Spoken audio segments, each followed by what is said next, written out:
তো বন্ধুরা, আজকে আমি আপনাদেরকে কল্যাণী এমস থেকে কিভাবে কলকাতা এয়ারপোর্ট যেতে হয় সেটা পুরোটাই গাইড করব।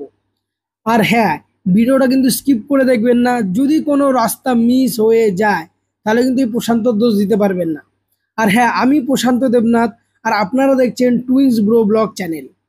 তো চলুন, আজকে আপনাদেরকে মজার ছলে কলকাতা এয়ারপোর্টে নিয়ে যাব, আর আপনারা ধরতেই পারবেন না কখন কলকাতা এয়ারপোর্টে পৌঁছে গেছেন। তো চলুন।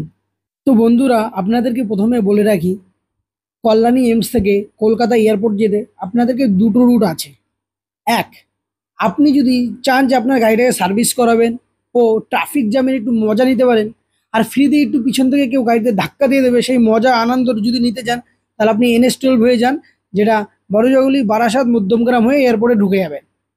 আর একটা রুট আছে যেখানে আপনি যদি চান যে একদম জার্নির একটা মজা নেবেন, একটা ট্রাভেল এক্সপিরিয়েন্স থাকবে, আর কোনো ট্রাফিক পুলিশ থাকবে না, কোনো যানজট থাকবে না, কোনো জাম থাকবে না, পিছনে কেউ এসে ঠুকেও দেবে না, তাহলে অবভিয়াসলি আমার সাথে চলুন। আমি আজকে আপনাদের কল্যাণী এক্সপ্রেস হয়ে কলকাতা এয়ারপোর্ট নিয়ে যাব। আর সেখানে আপনি 100তে গাড়ি চালান, কোনো ব্যাপার না। তো চলুন, যাওয়া যাক কল্যাণী এক্সপ্রেসওয়ের দিকে। আর এখানে এমসটা হওয়ার পর থেকে এই জায়গায় কিন্তু অনেক ডায়াগনস্টিক ল্যাবস খুলেছে। এর পাশাপাশি অনেক স্ট্রিট ফুড, অনেক রেস্টুরেন্ট, হোটেল এখানে কিন্তু ওপেন হয়েছে। তো এখানে মার্চ মাসে 2022 সালে এমসের উদ্বোধন করেছিলেন প্রধানমন্ত্রী নরেন্দ্র মোদী। তো যাই হোক, তো চলুন যাওয়া যাক এখন। আর সেই আমার অ্যাক্টিভা 125, আর আজকে গাড়িতে স্কুটিটা চালাচ্ছে আমার দাদা, আর আমি পিছন থেকে ভিডিও বানাচ্ছি। তো এই নিয়ে গাইস, চলো যাওয়া যাক। এখন আমরা যাব হচ্ছে কোথায় বলো তো? প্রথমে আমরা যাব কল্যাণী রেলওয়ে স্টেশনের যে গেটটা, সেই গেটটা। আর আমি এখন আছি এই মুহূর্তে মদনপুর সগুনা পঞ্চায়েত এরিয়ার মধ্যে। তো চলো যাওয়া যাক, জার্নির মজা নেওয়া যাক। অফ তেরি, আমাদের ক্রসগুলো দেখেছো, একদম উড়ে উড়ে যাচ্ছে। অফ, উড়ে উড়ে যাচ্ছে। তো উড়ে উড়ে যাক। আর এই যে যেমন তুই বলেছিলাম না, এই যে সগুনা পঞ্চায়েত, সগুনা পঞ্চায়েত আমরা ক্রস করে গেছি। Of, nice Nexon, this is my dream কার। তো আপনাদের যদি আশীর্বাদ থাকে নিয়ে নেবো খুব তাড়াতাড়ি। ঠিক আছে, আপনারা আশীর্বাদ করবেন যাতে আমার চ্যানেলটা ভালো করে চলে যায়। আর প্লিজ সাবস্ক্রাইব করে দেবেন। আর অয়েলের কোনো কমতি নেই, ইন্ডিয়ান অয়েল যেখানে যাবেন সেখানেই পাবেন। I love Indian oil. তো এখানে একটা পেট্রোল পাম্প আছে, দেখে নিলেন। কল্যাণী এমস থেকে কিছুটা আগিয়ে গেলেই পেট্রোল পাম্পটা পাবেন। ভরে নেবেন, যতটা খেতে চাইবে আপনার গাড়ি ততটা খাইয়ে দেবেন। তো এই নিয়ে গেছে, এখন যাবো। ওয়ান মোর, দেখেছেন বলেছিলাম না, ইন্ডিয়ান অয়েলের কোনো শেষ নেই। তো যাই হোক, রাস্তায় দুটো পড়ে গেল, তো আরও আসবে এরকম। আর এই যে আমি চলতে কথা বলতে বলতে আর গাড়ি চালাতে চালাতে চলে এসেছি কোথায় বলো তো? কল্যাণীর যে রেলওয়ে স্টেশনের রেল গেটটা আছে না, এখানে। আর এখানে কিন্তু চোখ সোজা রেখে একদম সোজা চলে যাবেন। আর ডান দিকে বা দিকে ঢোকার চেষ্টা করবেন না। আর এই যে আমার বাদিকে, এটা হচ্ছে যেটা কল্যাণী স্টেশনের দিকে গেল। আর যদি আপনি সোজা চলে যান তাহলে কল্যাণী শিল্পাঞ্চলের দিকে যাব। এই যে এদিকটা হচ্ছে কল্যাণী স্টেশন, আর এদিকটা হচ্ছে চাকদা রানাঘাটের দিকে। আর যদি আপনি বাদিকে চলে যান, এটা চলে যাবে সাহেব বাংলা হয়ে মদনপুর শিমুরালি, এটা শর্টকাট রাস্তা। কিন্তু এদিকে কিন্তু ভুলেও ঢুকবেন না রাত্রিবেলা। তো এই যে সোজা যদি চলে যান, তাহলে কিন্তু আসবে বিয়ার ফ্যাক্টরি, কিংফিশার বিয়ার ফ্যাক্টরি। তো এখানে পাবলিক, মানে লোকাল পাবলিক এখানে কাজ করার জন্য মুখিয়ে থাকে ঘরের কাছে, তো এই কারণে। আর আমি এখন আওয়াজ দো একটি ডাম্পারের পিছনে, মানে লরির পিছনে দাঁড়িয়ে আছি, আর আগে যাচ্ছে দেখো। আর একটা কথা বলে রাখি, এই গরমে কিন্তু ডিহাইড্রেশন কন্ট্রোল করতে হবে। তাই রাস্তায় যদি কোনো ডাবের জল বা লস্যি, কোনো ড্রিঙ্কস পান, অবশ্যই পেলে দেবেন। ঠিক আছে, তো চলুন। এইবার আমি কি করবো বলেন তো? একটুখানি হালকা বাদিকে মুড়ে গিয়ে আবার স্কুটিটাকে সোজা করে নিয়ে ডান দিকে মুড়ে যাব। এই যে দেখুন আমি যাচ্ছি। এই যে সামনে কিন্তু অতিরিক্ত বাম্পার, একটা দুটো তিনটে। তো সাবধানে, বুকে কিডনি পিডনি সব নাড়িয়ে দেবে। ওফ, আর একটা গাড়ি আসছে দেখার মতন। ওফ, অটো, নাইস। তো চলুন বন্ধুরা, যাওয়া যাক এখন শিল্পাঞ্চলের দিকে।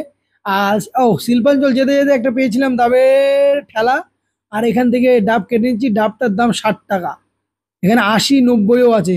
কিন্তু অত মালে অত বড় লোক নই আমি, তাই ওই 60 টাকা দিয়ে চালিয়েছি। আর আমাদের কাছে কিন্তু ক্যাশ বেশি ছিল না, হাতরে পাত্রে এই 60 টাকা পেয়েছি দেখো। মানিব্যাগ পুরো ফাঁকা করে দিলাম এই 60 টাকা দিয়ে। উনি আবার অনলাইন নেয় না, মহা জ্বালা। ওফ, চলো দুজনে মিলে খেয়েই তারপর চলো। চলো ডাব পান করিয়া আমরা এখন বেরিয়ে পড়েছি কোথায় যাব বলে, কল্যাণী এক্সপ্রেসওয়ে থেকে এয়ারপোর্টে যাব বলে। তো আমরা ইতিমধ্যে শিল্পাঞ্চল রেলওয়ে স্টেশনের সামনে এসে দাঁড়িয়েছি। আর এই শিল্পাঞ্চল রেলওয়ে স্টেশন এভরি টাইম ফাঁকা থাকে, এভরি টাইম ফাঁকা।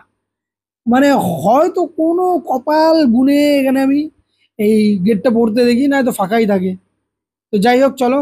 আর এই গেটটা ফাঁকা হওয়ার পরে কিন্তু আপনারা সোজাই যাবেন, আবার এই ডান দিকে বা দিকে কিন্তু তাকানোর চেষ্টাই করবেন না ভুলেও, তাহলে কিন্তু একদম জানি না কোথায় যাবেন। আমার কাজ হচ্ছে আপনাদেরকে এয়ারপোর্টে পৌঁছে দেবো, তাই আমার কথা শুনে চলবেন। যদি এদিক ওদিক করেছেন তো হয়তো হয়তো আপনারা বেশি জানেন, যে আমার চেয়ে বেশি রুটটা জানেন এখান থেকে যে কোথা দিয়ে যেতে হবে। আর এক আপনি ভুলে ঢুকে পড়েছেন হয়তো। আর এই যে একটুখানি সোজা গিয়ে কিন্তু আপনি বাঁদিকে মুড়ে যাবেন। আর বাঁদিকে মুড়ে কিন্তু আবার সোজা চলে যাবেন না, তাহলে কিন্তু কল্যাণ স্টেশনে গিয়ে উঠবেন। আবার আপনাকে ডান দিকে বেঁকে যেতে হবে। আর ডান দিকে বেঁকে গেলে আপনি দেখবেন বিদ্যাসাগর মঞ্চ। নামটা শুনছেন বিদ্যাসাগর মঞ্চ, কিন্তু এটা একটা cinema hall, SBF cinema hall. এখানে আমি পুষ্পা 2 দেখে গেছিলাম, ছাওয়া দেখে গেছিলাম। আর আমি ওই যে এইসব বলতে বলতে কিন্তু বাঁদিকে বেঁকে গেছি আর একদম সোজা যাব। তো গাইস সামনেই পড়বে বিদ্যাসাগর উদ্যান। সেই বিদ্যাসাগর উদ্যান থেকে আপনি চলে যাবেন বাঁদিকে। আর বাঁদিক থেকে হালকা বেঁকে যাবেন, বেঁকে কিন্তু সোজা বেরিয়ে যাবে না, বেঁকে গিয়ে আপনি আবার ডান দিকে নেবেন। আর ডান দিকে যেই আপনি নেবেন, এই দেখুন আমি কিন্তু ঘুরে যাচ্ছি। এটাকে হিন্দিতে গোল চক্কর বলে, আর বাংলায় আমি জানি না এখনো কি বলে। তো যাই হোক, এইবার এরকম সোজা চলে যাবেন। আর সোজা যদি যান, আগে গিয়ে দেখবেন একটা কিন্তু জলের ট্যাঙ্কি রয়েছে। ওই ট্যাঙ্কিতে আপনি স্নান করে নিতে পারেন যদি বেশি গরম লাগে। মজা করলাম। তো চলুন, এইবারে আমরা ডান দিকে বেঁকে যাব। লেফট সাইড নিয়ে, সরি রাইট সাইড নিয়ে আমরা পৌঁছে যাব কিন্তু কল্যাণী JIS কলেজের দিকে। আর দেখতে পাচ্ছেন ট্যাঙ্কিটা কত বড়। Of, awesome. তো চলুন যাওয়া যাক। এই যে রাস্তাটা যেই দিকে যাচ্ছে একদম আপনিও সেই দিকে যাবেন। এই যে এরকম রাইট সাইড নেবেন, এবার স্ট্রেট নেবেন, পুরোপুরি স্ট্রেট, যেটা পৌঁছাবে ডাইরেক্ট JIS কলেজের সামনে। চলুন আমার সাথে দেখিয়ে দিচ্ছি। আর আমি যেমন যেমন গাইড করছি সেমন সেমন ভাবেই যাবেন, যদি আপনি এই কল্যাণী জায়গাটা না চিনে থাকেন। টু বি অনেস্ট, আমি কিন্তু অনেকবার হয়রানির মুখে পড়েছি এই কল্যাণীর মধ্যে, বারবার রাস্তাগুলি যেত অনেকটা একই দেখতে সব দিকে যায় রাস্তাগুলো। তাই যেমন ভাবে গাইড করছি সেমন ভাবে প্লিজ। তো চলুন এইবার কিন্তু হালকা আপনি রাইট টার্ন নেবেন। এই যে আমিও রাইট টার্ন নিয়েছি। তো এইবার স্লাইড স্ট্রেট, কিছুটা আগে গিয়ে লেফট। চলুন আমার সাথে সাথে এবার লেফট নেবো। ওরে বাবা, আবার ডাম্পার গুলো আসছে দেখেছো, এই দেখো মামুনি। যাই হোক, ক্ষমা করে দেবেন। তো চলুন এখন সোজা দিকে যাওয়া যাক। আর দেখুন, যেহেতু JIS কলেজ অনেক বড় ইঞ্জিনিয়ারিং কলেজ, আশেপাশে কিন্তু অনেক ছাত্রী নিবাস, অনেক মেস, অনেক হোস্টেল, ছোট ছোট বড় বড় কিন্তু গড়ে উঠেছে। তো চলুন এবার আমরা কিন্তু চলে যাব JIS কলেজের সামনে। এই দেখুন JIS কলেজের এরিয়াতে আমি ঢুকে গেছি। আর এই কলেজে কিন্তু অনেকে আসে আশা নেই, কারোর স্বপ্ন পূরণ হয়, আর কারোর স্বপ্ন স্বপ্নই থেকে যায়। আবার কেউ বাংটামো করতে আসে, শুধু বাংটামো করে বেরিয়ে যায়। বুঝি না বুঝি এই লাইফে, এরকম লাইফ আমরা কাটিয়ে এসেছি। তো চলুন যাওয়া যাক এবার কল্যাণী এক্সপ্রেসওয়ের দিকে। এইবারই আমরা কল্যাণী এক্সপ্রেসওয়ে উঠবো। আর এই রাস্তাটা ডাইরেক্টলি কানেক্টেড করবে কল্যাণী এক্সপ্রেসওয়েকে। আর কল্যাণী এক্সপ্রেসওয়ে আজকের দিনে অন্যতম একটা এক্সপ্রেসওয়ে পশ্চিমবঙ্গের মধ্যে, যেটা 6 লেন এলিভেটেড করিডোর। তার বহু ভিডিও কিন্তু আমি এই চ্যানেলে বানিয়েছি, আর আপনারা গিয়ে চেক আউট করতে পারে, এর একটা প্লেলিস্ট বানানো রয়েছে। এবার কিন্তু আমরা বক বক করতে করতে কিন্তু লেফট টার্ন নিয়ে নেবো। যদি এদিকে কি আছে সিগন্যাল কে হয়ে রয়েছে, এটা আমার জন্য না, অন্যদের জন্য, যারা ক্রস করবে রোডটাকে। তো চলুন এবার যাওয়া যাক। আর এর থেকে কিছুটা আগে গেলে কিন্তু কার্নিভাল পড়বে। তো কার্নিভাল হচ্ছে হসপিটাল, একটা নার্সিং হোম হসপিটাল। তো দারুণ ফ্যাসিলিটি আছে আর দেখার মতন, মানে খুব সুন্দর লাগে বাইরে থেকে হসপিটালটা। তো চলুন একবার আপনাদেরকে দেখিয়ে দিই। আর কথা বলতে বলতে বলতে বলতে এই লরিটা কিন্তু দেয়নি, আমাদের টার্ন অফ দেয়নি, হট করে ঘুরে গেল। আল্লাহ, এরকম অনেক আজুবা পাওয়া যায়, ওফ, দেখার মতো। ও মা, এইখানেও দেখুন ইন্ডিয়ান অয়েল পেট্রোল পাম্প সব জায়গায় পাবেন। দেখতে পেলেন 3টে পেট্রোল পাম্প কিন্তু এখনো পর্যন্ত দেখিয়ে দিলাম। তো পেট্রোল পেট্রোল মতলব ফুয়েল ইনজেক্ট করার জন্য কোনো অসুবিধা নেই, আপনারা আরামসে করতে পারেন। আর যেটা বলেছিলাম SNR কার্নিভাল হসপিটাল, এই যে মন্দিরটা দেখেছেন তো, দেখার মতন। এখানে মনে হয় মাথা ঢুকে গেলে পেশেন্টটা এমনি বেঁচে যাবে। তো চলুন, কথা বলতে বলতে কিন্তু আমরা কল্যাণী এক্সপ্রেসওয়ের উপরে আছি, আর কল্যাণী স্টেশনটা কিন্তু এই এক্সপ্রেসওয়েটার নিচে। দেখুন আপনি, আপনাদেরকে আমি দেখিয়ে দিচ্ছি। যদি আমার এই দিকটা দেখেন, এই যে এই দিকটা কিন্তু কল্যাণী স্টেশনের দিকে চলে গেল। তো চলুন এখন যাওয়া যাক। আর এই রাস্তাটা ধরে একদম চোখ বন্ধ করে সোজা চালিয়ে যাবেন, এদিক ওদিক তাকানোর কোনো দরকার নেই, একদম সোজা চালিয়ে যাবেন যেমন রোড যাচ্ছে। কিন্তু এখন না, এই জায়গাটা ক্রস করব, মানে কাপা মোড়টা ক্রস করার পরে। আর এই যে আমরা কিন্তু কাপা মোড়ের দিকে যাচ্ছি, কাপা মোড় যেটা কাঁচরাপাড়ার দিকে চলে গেল, এটাকে এখানে কিন্তু ইন্ডিয়ান আর্মিদের একটা ক্যাম্পও আছে, বিএসএফ দের একটা ক্যাম্পও আছে। এটা ইন্ডিয়ান এয়ারফোর্স, হ্যাঁ এয়ারফোর্সের একটা ক্যাম্প রয়েছে কাপা মোড়ে। তো চলুন দেখুন, এখানে কিন্তু কাজ অনেকটাই আগিয়ে গেছে। আর এটা যদিও আন্ডার কনস্ট্রাকশন কিছু কিছু জায়গায় আছে, কিন্তু অনেকটাই কাজ আগিয়ে গেছে। তবে উপরের যে রাস্তাটা আছে সেটা কিন্তু এখনো অপারেশনাল করা হয়নি। আর চলুন আপনাদেরকে দেখিয়ে দেবো কি বৃহত্তম, কি জায়েন্ট একটা রাস্তা, যেটা চারিদিকে নিজেদের শাখা পোশাকা বিস্তারিত করেছে। দেখার মতন সিন, চোখে না দেখলে বিশ্বাস করবেন না। তো একবার আসুন কল্যাণী কাপা মোড়ে, দেখার মতন লাগবে। দেখুন, ওফ, অসাম অসাম, দেখার মতন। দেখুন আপনারা একবার।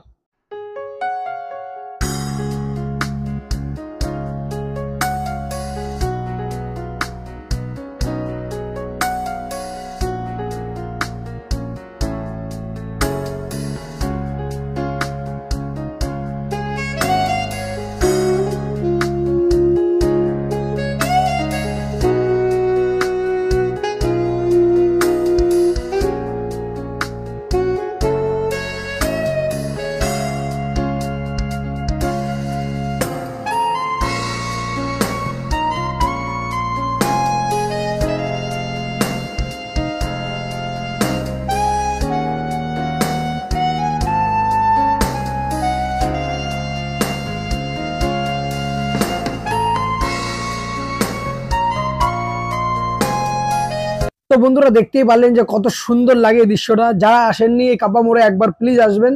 যাদের কাছে ড্রোন আছে, ওফ, ড্রোনে তো অসম লাগে দেখতে। আমার কাছে ড্রোন নেই, তো বন্ধুরা আপনাদের সাপোর্ট থাকলে অবশ্যই কিনে নেব। আর আমি এখন কিন্তু নেমে গেছি, ব্রিজ থেকে নেমে যাচ্ছি। আর কল্যাণী এক্সপ্রেস একটা বিউটি হলো যে আপনি একদম আরামসে চোখ বন্ধ করে স্টিয়ারিং এ 100-তে রেখে, মানে পিক আপ 100-তে তুলে দিন, স্টিয়ারিং এ হাত রাখুন আর গান চালান, জয় হনুমান জ্ঞান গুণে সাগর, জয় কপি সে তিন লোক উজাগর, ব্যাস আপনি পৌঁছে যাবেন এয়ারপোর্টের বুকে। আর কোনো গান চালানোর দরকার নেই, একবার শুনলেই হলো, আরামসে পৌঁছে যাবেন। আর হ্যাঁ, যারা বাইক নিয়ে যাবেন তারা প্লিজ 60 বা 70-এর মধ্যে থাকবেন। 2 চাকা তো শয়তানের চাকা, কখন যে স্কিড করে যাবে বুঝতে পারবেন না। আর আমি এই টোলটার কাছে চলে এসে, এই টোলটা কিন্তু এখনো পর্যন্ত চালু হয়নি। তার কারণ হলো, অন্যতম কারণ হলো, কারণ NH-12-এর যে রাস্তাটা, যেটা বড়জগলি টু বারাসাত মধ্যমগ্রাম, সেই রাস্তা কিন্তু এখনো চালু হয়নি।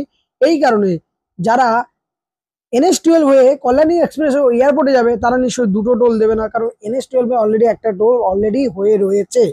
তাই অবশ্যই NH-12 চালু হয়ে গেলেই এই টোলটা চালু হবে। তো কথা বলতে বলতে আমি কিন্তু চলে এসেছি মুড়াগাছা। আর মুড়াগাছা থেকে এখানে কিন্তু রাস্তার কাজ চলছে, যেটা আন্ডার কনস্ট্রাকশন। দেখুন এই জায়গায় রাস্তাটা তৈরি করে দেওয়া হয়েছে। মাঝখানে মিডিল পোর্শনে একটা কাজ আছে, যেটা এখনো, যেই কাজটার জন্য কিন্তু এই রাস্তাটা এখনো কিন্তু অপারেশনাল করা হয়নি। যদি আর এখান থেকে দেখতে পাচ্ছেন যে আহ, যে সার্ভিস রোডটা, যে ওটাও কিন্তু কিছুটা অংশে গিয়ে কাজ এখনো বাকি। যার কারণে এই দুটো রাস্তা এখনো ঠিকঠাক ভাবে পুরোপুরি অপারেশনাল করা হয়নি। এই কারণে ডাইভারশনের যে সাইনেসটা ওখানে লাগানো রয়েছে। তো বন্ধুরা আমি এখন দাঁড়িয়েছি কিন্তু নিমতা বিরাটি ক্রসিং। হ্যাঁ, এই যে এইদিকে চলে গেল, মানে বাদিকে চলে গেল, আমার বিরাটির দিকে চলে যাবেন। আর যদি আপনি সোজা যান, এই যে আমি যে রাস্তাটা দিয়ে সোজা যাব, এটা চলে যাবে বেলঘড়িয়া এক্সপ্রেসওয়ের দিকে। তো চলুন আপনাদেরকে এই রাস্তা হয়ে বেলঘড়িয়া এক্সপ্রেসওয়ের দিকে নিয়ে যাই। আর এখানে দেখুন, এখানে কিন্তু কাজটা এখনো আন্ডার কনস্ট্রাকশন, যেটা কল্যাণী এক্সপ্রেস টু বেলঘড়িয়া এক্সপ্রেসওয়েকে ডাইরেক্টলি কানেক্টেড করবে। তো বন্ধুরা এটা একটা অনেক বড় প্রজেক্ট, আর এটা অনেক বড় একটা অ্যামাউন্ট এখানে অলরেডি কিন্তু ইনভলভ করা আছে। তো যাই হোক, এখানে একটু ল্যান্ড অ্যাকুইজিশনের সমস্যা আছে। তো আমরা এখন চলে এসেছি কিন্তু বেলঘড়িয়া এক্সপ্রেসওয়ের সামনে। আর এই জায়গাটায় কিন্তু খুব খুব খুব বেশি কাজ চলছে, কারণ এখানে ডাইরেক্টলি কানেক্টেড করা হবে বেলঘড়িয়া এক্সপ্রেসওয়ে কি কল্যাণী ওয়ে এক্সপ্রেসওয়ের সাথে। তো এই কারণে এই জায়গাটা কিন্তু অনেক দিন ধরেই দেখে যাচ্ছি, 1 থেকে 1.5 বছর হতে চললো এই জায়গাটা কিন্তু কাজ চলছে। তো জানি না এই কাজটা কবে সম্পূর্ণ হবে। তো যাই হোক, এই দায়িত্ব যারা ওয়েস্ট বেঙ্গল ডেভেলপমেন্ট অথরিটি আছে তারা বুঝে নেবে। তো যাই হোক, এখন আমরা চলে যাব বেলগুড়ি এক্সপ্রেস হয়ে এয়ারপোর্টের দিকে। তো বন্ধুরা এই বেলগুড়ি এক্সপ্রেসের রাস্তাটাও কিন্তু সমতল নয়। তো এই রাস্তাতে যারা যাতায়াত করেন তাদের ভালোই এক্সপিরিয়েন্স আছে এই রাস্তাটার সম্বন্ধে। মানে একেবারে ঝাঁকা ঝাঁকি খেয়ে একাকার, মানে আপনি গাড়ি চালাবেন না ঝাঁকি খাবেন, কিডনি নাড়িয়ে দেয়, একেবারে এই বাজে অবস্থা। তো আপনি এই ভিডিওর দ্বারা রিকোয়েস্ট করব সরকারকে যে আপনারা একবার দেখবেন। আর এর পাশাপাশি আপনারা কিন্তু সোজা বেরিয়ে যাবেন না বেলগুড়ি এক্সপ্রেস হয়ে, আপনি চলে যাবেন ডান দিকে। এই যে আমি যেমন ডান দিক নিয়ে সোজা উঠে যাবো ব্রিজের উপরে, তো আপনারাও তাই করবেন। আবার ওই বাঁ সাইড থেকে সোজা চলে যাবেন না, তাহলে কিন্তু একাকার অবস্থা। তো চলুন, এখানে কিন্তু কোনোদিনও জাম লাগে না। আই ডোন্ট নো আজকে কেন জাম লেগেছে, হতে পারে কোনো বিয়ে বাড়ি গায়ে হলুদ চলছে। তো দেখুন এই যে আমি এখন ব্রিজের উপরে উঠে গেছি, আর ওই এয়ারপোর্টটা দেখতে পাচ্ছেন ও আকাশের সাথে একদম মিলিয়ে গেছে। নাইস, চলো তোমাদের এক্ষুনি পৌঁছে দেবো এয়ারপোর্টের বুকে। তো বন্ধুরা যারা যারা এখনো কিন্তু আমার ভিডিওটা দেখছো তাদেরকে অনেক অনেক ধন্যবাদ, অনেক অনেক ধন্যবাদ। আর আমার ভিডিওগুলো এইভাবেই তোমরা এনগেজমেন্ট করো। আর যারা নতুন বন্ধু আছে তারা প্লিজ সাবস্ক্রাইব করো। আর যারা আমার ভিডিও অলরেডি দেখো তাদের অনেক ধন্যবাদ। তো চলুন, এই জায়গাটা কিন্তু কোনো দিনও কিন্তু জাম হয় না। আর কিছুটা আগে গেলে কিন্তু সেই এটা হচ্ছে যশোর রোড। আমরা কিন্তু বেলগুড়ি এক্সপ্রেস হয়ে ক্রস করে এসে যশোর রোডে এসেছি। যশোর রোড থেকে আমরা ডান দিকে মানে বাঁ দিকে বেঁকিয়ে যাব। আপনি সোজাও যেতে পারেন, সোজা গিয়ে ভিআইপি রোডে উঠতে পারেন। হ্যাঁ, ওদিক থেকেও যাওয়া যায়, বাট এটা হচ্ছে শর্টকাট। এই যে আপনাকে এখানে এরপরে যে দুটো রেড লাইট পাবে সেটা এই এই রাস্তা দিয়ে গেলে ওই রেড লাইটের ঝঞ্ঝটটা নেই। তো চলুন যাওয়া যাক। আর এই রাস্তাটা আজকে এত যে ট্রাফিক বুঝতে পারছি না কি কারণে। তো যাই হোক, ট্রাফিক নিয়েই চলতে হবে। তো বন্ধুরা যারা কল্যাণী এক্সপ্রেসওয়ে ইউজ করেছেন তারা বুঝতে পেরেছেন যে কত সুন্দর একটা যাত্রা অনুভব করেছেন। তো যাই হোক বন্ধুরা, এরপরে আমি কিন্তু আপনাদেরকে NH-12 হয়ে, যেটা বারাসাত মধ্যগ্রাম হয়ে এয়ারপোর্টে কিভাবে যাবেন সেই উপরে একটা ভিডিও বানাবো। তো চলুন এখন যাওয়া যাক আপাতত এয়ারপোর্টের দিকে। আর এয়ারপোর্টটা যে কত সুন্দর লাগে, আর এই ঝলমলে রৌদ্রতে আকাশের নিচে একদম নীল আকাশের নিচে এয়ারপোর্টটাকে দারুণ মানিয়েছে। চলুন আপনাদের রাফায়েলও দেখিয়ে দেবো। চলুন বন্ধুরা এয়ারপোর্টের দিকে। তো এখান থেকে হালকা স্ট্রেট গিয়ে একটা রেড লাইট পড়বে, আপনি রেড লাইটে অত পর্যন্ত যাবেন না, তার আগেই দেখবেন একটা লেফট চলে যাচ্ছে এয়ারপোর্টের দিকে, সেই দিকে আপনি কিন্তু গাড়ির স্টিয়ারিংটা ঘুরিয়ে দেবেন বাঁ দিকে। তো চলুন যাওয়া যাক। আর এই যে রাস্তাটা এটা কিন্তু বেশ সুন্দর, আর এটা এটা ভালো ওয়েল মেনটেন করা হয়েছে ওয়েস্ট বেঙ্গল ডেভেলপমেন্ট অথরিটি বা এয়ারপোর্ট অথরিটির তরফ থেকে। তো চলুন যাওয়া যাক। কোথায়? এয়ারপোর্ট। তো দেখতে থাকুন কত সুন্দর লাগে এই এয়ারপোর্টটা।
তো বন্ধুরা এই তো রইল আজকে কল্যাণী এমস থেকে এয়ারপোর্টের রুট ইনফরমেশন ভিডিও। তো যদি আপনাদের এই ভিডিওটি ভালো লেগে থাকেন তো প্লিজ কমেন্ট করে জানাবেন ও লাইক করবেন, চ্যানেলটাকে সাবস্ক্রাইব করবেন ও বন্ধুদের সাথে শেয়ার করবেন। তো চলুন দেখা হবে কালকে নতুন আর একটা ইনফরমেশন রিলেটেড ভিডিও নিয়ে।